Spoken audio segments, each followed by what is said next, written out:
Why did dinosaurs have horns? It may not have been simply for defense. Horned dinosaurs represent the peak of prehistoric fashion. From the relatively simple arrangement of the famous three-horned face, Triceratops, or the elaborate splash of ornaments on the skull of Styracosaurus, dinosaurs in the ceratopsid family were decorated with all manner of spikes, hooks, and other pointy accessories. But what were once primarily thought of as prehistoric weapons have taken on a new gloss, as scientists discover that the dinosaurs themselves may have recognized other members of their species by their horns, and may have even found them sexy.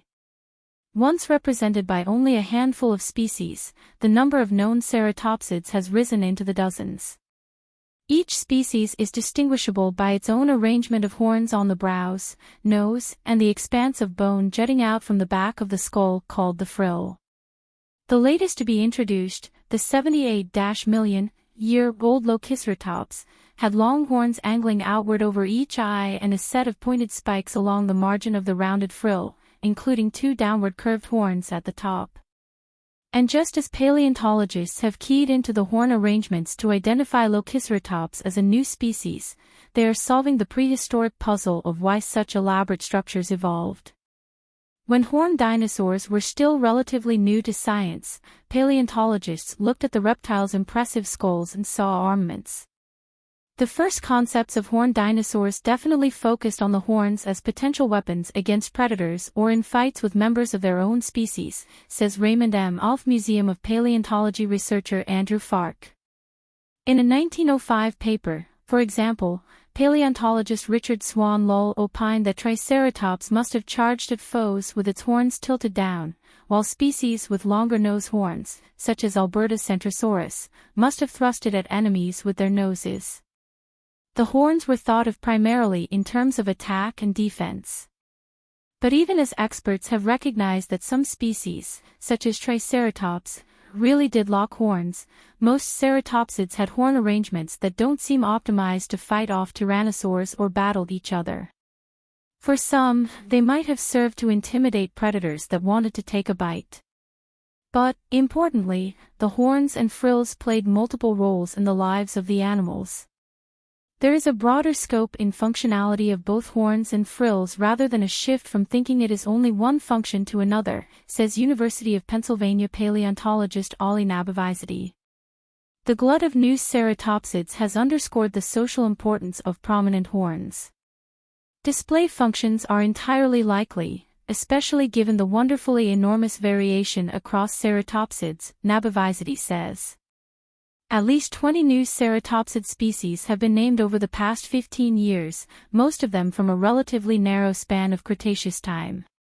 Between 70 million and 80 million years ago, especially, multiple horned dinosaur species evolved in what's now western North America and overlapped in time.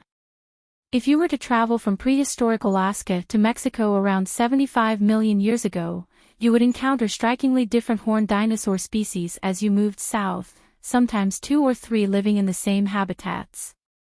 One possibility for the strikingly differing horns is that specific arrangements allowed overlapping horned dinosaur species to tell each other apart. Having a long nose horn and no brow horns, or long brow horns with smaller ornaments around the frill, could have helped horned dinosaurs spot each other on the landscape. Paleontologists have also found that horn shapes changed as dinosaurs grew up, perhaps offering a way for dinosaurs of similar maturity to recognize each other and form groups. The function of dinosaur horns do not necessarily reveal why they evolved in the first place, however, and paleontologists have been arguing over the point since the 1970s.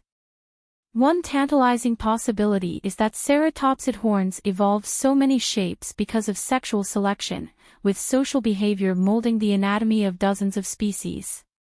Detecting the influence of sexual selection in dinosaurs is a fraught task. One telltale hallmark that sexual selection has been at work is what experts know as sexual dimorphism, or consistent anatomical differences between different sexes such as size, tooth length, or coloration. Sexual dimorphism, then, indicates that consistent differences between sexes of the same species must have come from interactions between individuals of that species, such as antlers involved in competition for mates or long, gaudy feathers as a sign of health to prospective mates. Paleontologists haven't found a conclusive instance of sexual dimorphism in dinosaurs yet. Then again, the sexes of some living bird and reptile species only differ in color, the sounds they make, or other features that don't readily fossilize.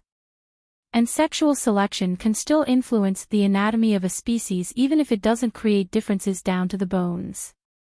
The way the horns and frills grow and evolve are most consistent with sexual selection being pretty important, Fark says.